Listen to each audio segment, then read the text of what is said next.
अस्सलामुअलैकुम, मैं समरीन आज आपके साथ एक बहुत कोई मुनफरद आलू चिकन की रेसिपी लेकर आई हूँ। वैसे तो आपने आलू गोश्त और आलू चिकन की बहुत सारी रेसिपीज़ ट्राई की होंगी, बट इंशाल्लाह आप एक इस मुनफरद रेसिपी से भी ज़रूर ट्राई करें, आपको कोई बहुत पसंद आएगा।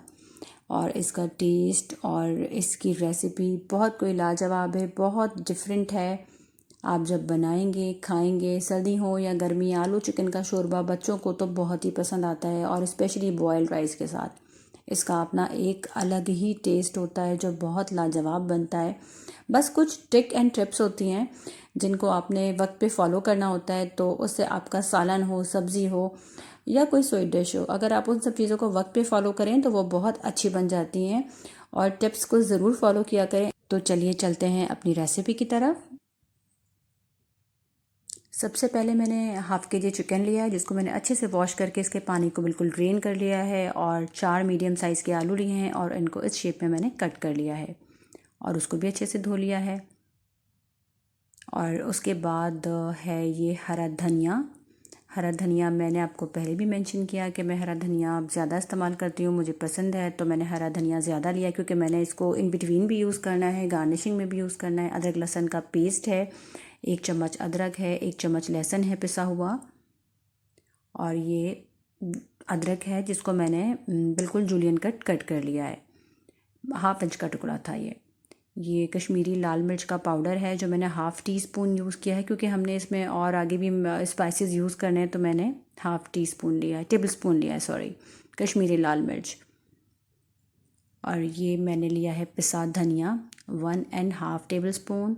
टर्मरिक थी, टर्मरिक लिया है मैंने 1 टेबल स्पून। सॉल्ट मैंने लिया है 2 टेबल स्पून। और ये रोस्टेड गार्लिक का पाउडर है जो मैंने लिया है 1 टेबल स्पून। 2 पिंच मैंने लिया है इसके अंदर पिसा गरम मसाला, ये काफ़ी तीखा है तो मैंने इसको 2 पिंच लिया है। और इसके बाद जो हमें चाहिए होगा वो ये खड़े गरम मसाले हैं, इसमें ज़ीरा है, इसमें तेज़पत्ता है, ये 2 हरी इलायची हैं, 1 बड़ी इलायची और ब्लैक पेपर वगैरह है। ये मैंने 2 टमाटर लिए हैं जिसको मैंने बिल्कुल रफली चॉप कर लिया है। हरी मिर्चें हैं और प्याज है, इसको हमने फ़ाइन पेस्ट बना लेना होगा। मिक्सी में पीस लें, अपने जूसर में पीस लें, जो आपके पास अवेलेबल हो, इसको बिल्कुल बारीक पेस्ट बना लेंगे। ये मेरे पास है तली हुई प्याज है आधी प्याली, इसको मैंने पहले से फ्राई करके रखा हुआ था। और ये है आधी प्याली दही। दही और प्याज को भी हम सेपरेट पीस लेंगे, ठीक है जी। अब हम चलते हैं अपनी रेसिपी की तरफ और डालते हैं 1 कप ऑयल, क्योंकि ये थोड़ा ज़रा तरी वाला सालन, रोगन वाला अच्छा लगता है, तो मैंने 1 कप इसके अंदर ऑयल डाला है। ऑयल को मैंने किया है गरम, बिल्कुल हल्का सा, बहुत ज़्यादा मैंने इसको हाई फ्लेम पे हीट नहीं देना, क्योंकि मैंने इसके अंदर डालने हैं अपने सारे खड़े गरम मसाले, वरना वो क्या होगा, ज़ीरा वगैरह जल जाएगा तो फिर मज़ा नहीं आएगा। ये देखें, सारे बिल्कुल खड़े गरम मसाले मैंने डाल दिए हैं हल्की आंच पे। मसाले डालने के बाद इसको हम बिल्कुल जो है हल्के हाथ से स्टर करेंगे। इस तरह से इसको देखें, चलाएंगे इसको, और इसको बहुत जलाना नहीं है, इसको हमने बिल्कुल हल्की आंच रखनी है ताकि इनकी खुशबू अच्छे से जो है ना ऑयल के अंदर आ जाए। पता होता क्या, तेज़ आंच पे आप चलाएं तो ज़ीरा फ़ौरन से वो क्रैक होके काला हो जाता है और वो अजीब सा जला हुआ गरम मसाला हो जाता है, जिसकी अपनी कोई जो रियल खुशबू होती है वो तो गायब हो जाती है और जली हुई खुशबू आने लग जाती है। तो हमेशा गरम मसालों को जो है बिल्कुल लो फ्लेम पे जो है उसको तेल में लाल किया करें। इसके बाद मैंने ये चिकन डाल दिया है और चिकन को पानी से अच्छी तरह धो के इसका सारा पानी खुश्क कर लिया था, क्योंकि चिकन में पानी होता है तो फिर वो मज़ेदार किस्म की भुनाई भी नहीं होती और चिकन का टेस्ट बहुत अजीब सा हो जाता है। तो हमेशा चिकन धो के किसी बास्केट में रख दिया करें ताकि उसका पानी ड्रेन हो जाए अच्छे से। इसके अंदर हमने अब चिकन डाला है, आँच हमने अभी भी हल्की ही रखी है। अगर आप डायरेक्ट हाई फ्लेम पर डालेंगे तो चिकन फ़ौरन से पतीली में या पैन में जाके चिपक जाती है, क्योंकि चिकन ऑलरेडी काफ़ी ड्राई है, और हम कभी भी डायरेक्ट इतनी हीटिंग पे डालेंगे ऑयल के ऊपर तो चिकन चिपकने का ख़तरा होता है। इस तरह आप देखिए, हमने अदरक लहसुन डाल दिया है इसको, और हम अब इसको इस स्टेज पे आके हम आँच को थोड़ा तेज़ करेंगे, क्योंकि इसके अंदर अब अदरक लहसुन चला गया है तो वो अपना मॉइस्चर देगा, चिकन भी अपना मॉइस्चर छोड़ेगी। अब हम इसको हाई फ्लेम पे जो है, अब हाई फ्लेम का काम है, अब आँच स्लो का काम नहीं है।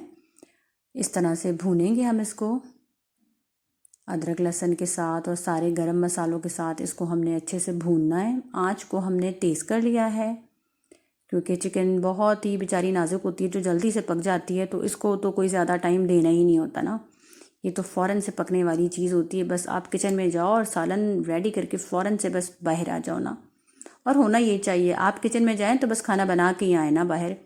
ये नहीं कि बस आधा छोड़ दिया और आधा आ गए ना, इस तरह से नहीं ना। चिकन को ऐसे अब हमने सारे देखें अपने मसाले डाल के इसको इस तरह से भूनना है। आँच हमने तेज़ ही रखनी है, मसाले हमारे नहीं जलेंगे क्योंकि चिकन का अपना मॉइस्चर भी था और अदरक लहसुन भी था। इसको इस तरह से भूनना है। इस तरह से आप इसको भूनें, हाई फ्लेम पे भूनना है क्योंकि चिकन जल्दी से गल जाती है। मैं फिर आपको बताऊंगी। इस तरह से हम इसको भूनते रहेंगे और इस स्टेज पे आके अब हमने 2 से 3 मिनट इसकी भुनाई कर ली है।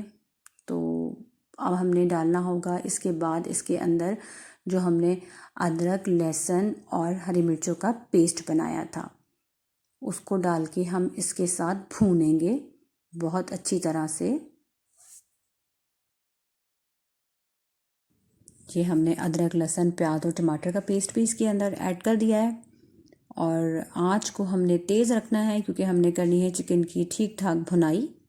देखिए इस तरह से हमने इसके अंदर अदरक लहसुन हरी मिर्चें प्याज टमाटर का पेस्ट जो है हमने उसको ऐड कर दिया है और उसको हम भून रहे हैं। कितना माशाल्लाह से मज़ेदार सा ये कलर आया हुआ है, आप देखें। और इसको हम इस तरह से भूनते रहेंगे 2 से 3 मिनट। इसको हमने इसकी भुनाई करनी है हाई फ्लेम के ऊपर। अच्छा सा जो है ना ये अपना एक कलर इसका आपको नज़र आ रहा होगा। और इसके बाद हमने इसके अंदर जो ऐड करना है वो हमने करना है थोड़ा सा हरा धनिया, क्योंकि हरा धनिया जब आप इसके अंदर डालते हैं ना भूनते वक्त तो वो बहुत मज़े का जो है ना उसका टेस्ट आता है। खुशबू जो है ना बहुत मज़े की आ रही होती है उसके अंदर जब आप इसके अंदर ये डाल देते हैं ना।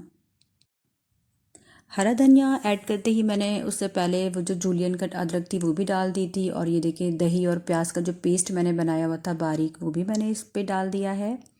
और इसको भी हम बहुत अच्छे से भूनेंगे। सब चीज़ों की हमने बहुत अच्छे से भुनाई कर लेनी है कि इसका वक्त जो है वो बिल्कुल अलग हो जाए और चिकन में किसी भी किस्म की प्याज या लहसुन की स्मेल बाकी ना रहे। कि हमेशा जो भुने हुए मसाले की पहचान होती है ना, मसाला दाना बन जाता है। देखिए आपको नज़र आ रहा होगा मसाला जो है वो दानेदार बन गया है।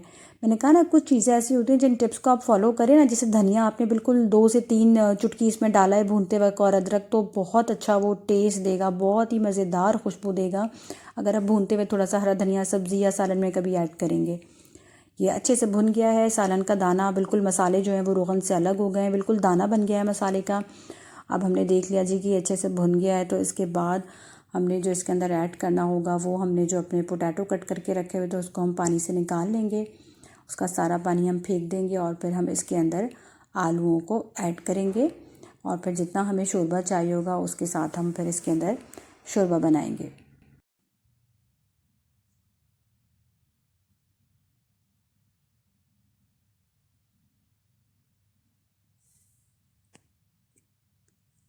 ये देखें जी, अब हमने इसके अंदर आलूओं को ऐड कर दिया है और आलू डाल के हम इसको अच्छे से मिक्स कर लेंगे सारे मसाले के अंदर।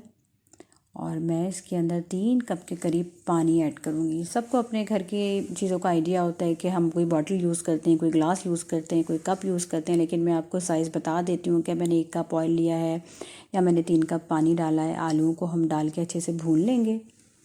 अच्छे से आलूओं को भी भून लेना है कि सारा मसाला जो है ना एक दूसरे के अंदर मिल जाए। और अब ये मैंने 3 कप के करीब मैंने इसके अंदर पानी डालना है। ग्रेवी आप चाहें पतली रखना चाहें गाढ़ी रखना चाहें, ये आपके अपने ऊपर डिपेंड करता है कि आपकी फैमिली या आप पर्सनली ख़ुद किस तरह का शोरबा पसंद करते हैं। मैंने इसके अंदर 3 कप के करीब पानी डाल दिया है। आपको जो पसंद हो उस हिसाब से आप इसका शोरबा रख सकते हैं। और उसके बाद हमने इसके अंदर देना होगा उबाला हाई फ्लेम पे कि सालन अच्छे से पकना स्टार्ट हो जाएगा। तो फिर हम उसको 15 मिनट के लिए लो फ्लेम पे पकाएंगे ताकि आलू गल जाएं, क्योंकि चिकन 90% गल चुकी है। अब हमने उबाला आते ही हमने इसको बिल्कुल हल्की आंच रख के जो है ना 15 मिनट के लिए पकाना है कि आलू हमारे गल जाएं। इस तरह देखें जी, इसको कवर कर देंगे और लो फ्लेम पे हमने इसको पकाना है 15 मिनट के लिए। मैं आपको आंच दिखा देती हूँ। बिल्कुल हल्की आंच पे, क्योंकि आजकल सीज़न के नए आलू आए हैं वो तो जल्दी से गल जाते हैं। 15 मिनट हो चुके हैं और ये आप देखें, ये आलू चिकन जो है हमारा ऑलमोस्ट रेडी है, बिल्कुल रेडी है। शोरबा भी बिल्कुल परफेक्ट है मेरी फैमिली की पसंद के हिसाब से, बच्चों की पसंद के हिसाब से और ख़ुद मुझे पर्सनली। अब हमने इसके अंदर डाल देना है हरा धनिया, और जो थोड़ी सी अदरक हमने बचा के रखी हुई थी जूलियन कट की हुई, वो मैंने मसाला भूनते हुए भी डाली थी। और अब हम इसके अंदर डालेंगे हरा धनिया और 2-3 हरी मिर्चें जो मैंने बचा के रखी हुई थी। और बाकी मैं जब इसको डिश आउट करूँगी तो बाकी हरा धनिया मैं उस वक्त उसमें ऐड करूँगी। ये देखें, इसके अंदर हमने डाल दिया, इसके अंदर हरा धनिया को, और ये अदरक डाल दिया, और इसको हम अब अच्छे से मिक्स कर लेंगे और इसको डिश आउट करते हैं। और आप देखें फिर डिश आउट करने के बाद भी कितना मज़े का लग रहा है। और मैंने इसके साथ राइस बॉईल किए हैं और राइस के साथ हम इसको खाएंगे। चलें जी, ये देखते हैं अब ये डिश आउट होके कैसे लग रहे हैं। देखें जी, हमने कर लिया है सालन को डिश आउट, और इसके अंदर मैंने ऊपर से भी थोड़ा सा हरा धनिया डाल दिया है। सालन का फाइनल लुक देखें, माशाल्लाह माशाल्लाह कितना मज़ेदार और कितना खूबसूरत कलर लग रहा है। आप इन छोटी छोटी टिप्स को फॉलो करेंगे तो इंशाल्लाह आपके सालन की ग्रेवी भी बहुत अच्छी बनेगी। मेरी रेसिपीज़ आपको कैसी लगती हैं प्लीज़ कमेंट में ज़रूर बताइए। मेरी पूरी कोशिश होती है कि आपके लिए बहुत अच्छी अच्छी और यूनिक रेसिपी और इजी रेसिपी लाऊं, जो सारे मसाले आपके किचन में हैं, आपको कहीं किसी मसाले के लिए परेशान ना होना पड़े। मेरे चैनल को लाइक करें, सब्सक्राइब करें, शेयर करें, कमेंट करें। मिलते हैं जी नेक्स्ट वीडियो में, जब तक के लिए अल्लाह हाफ़िज़, फ़ी अमान अल्लाह।